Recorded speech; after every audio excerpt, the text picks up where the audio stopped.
તો Mumbai Ahmedabad national highway પર છેલ્લા 2 દિવસથી ભારે ટ્રાફિક જામ જોવા મળી રહ્યો છે। મુંબઈથી અમદાવાદ જતા હાઈવે પર આજે 15 કિલોમીટર સુધીનો લાંબો ટ્રાફિક જામ સર્જાયો છે, જેને કારણે વાહન ચાલકો પરેશાન થયા છે। જાંબુઆ બ્રિજથી લઈને પુનિયાદ ગામ સુધી ટ્રાફિક જામ થતા વાહનોની લાઈનો લાગી છે। જાંબુઆ બ્રિજ પર મોટા ખાડા પડી જતા આ ટ્રાફિક જામ થયો છે।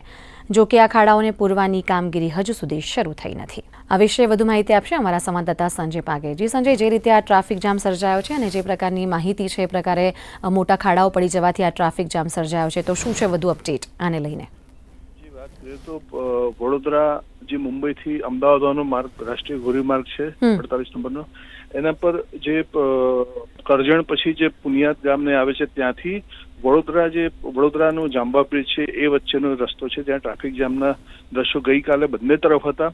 ટ્રાફિક જામના દ્રશ્યો છે અને આજે પણ આ જે છે જે અમદાવાદ તરફનો રસ્તો છે આવવાનો, ત્યાંથી વડોદરાથી પસાર થાય છે, ત્યાં પણ ટ્રાફિક જામના દ્રશ્યો સવારથી સર્જાય છે। મુખ્ય વાત કરીએ તો જે રસ્તા પર ખાડા જે પડે છે એની કામગીરી નેશનલ હાઈવે ઓથોરિટી દ્વારા કરવામાં આવી રહી છે અને ટ્રાફિકનો નિયમ પણ સતત આ લોકો કરી રહ્યા છે, પણ છતાંય વરસાદને કારણે આ જે ટ્રાફિક છે એ ધીમો પડ્યો છે અને લોકો ટ્રાફિકમાં અટવાઈ ગયા છે।